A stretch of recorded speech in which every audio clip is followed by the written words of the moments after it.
जी, पहले तो हमें ये मालूम होना चाहिए कि पाकिस्तान का भी एक बराह रास्त इंटरेस्ट है कि खत्ते में अमन हो।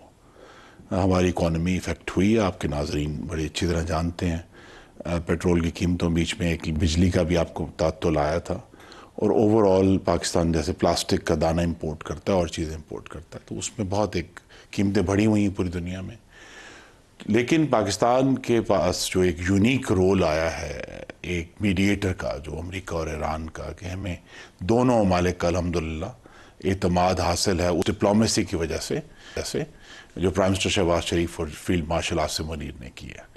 तो अब हम तो पूरी कोशिश कर रहे हैं कि ये मामला जो है ये मज़ीद ख़राबी की तरफ ना जाए, इस बात को समझते बूझते हुए कि दोनों अतराफ से जो धमकियाँ आई हैं, अमेरिका ने नए हमले की धमकी दी है, और आपके नाजरीन में से नोट किया, ईरान ने अमेरिका के हवारियों पर हमले की धमकी दी है।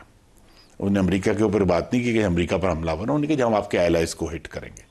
तो दोनों तरफ से ये एक्सचेंज भी हो रहा है, लेकिन साथ ही जो मोहसिन नकवी साहब गए हैं, लेकिन उससे पहले भी सेंस यही थी बड़ी स्ट्रॉन्ग कि दोनों ममालिक जो हैं पाकिस्तान के ज़रिए राब्ते में हैं, एक दूसरे के साथ एक्सचेंज कर रहे हैं जो उनके प्रपोजल्स हैं।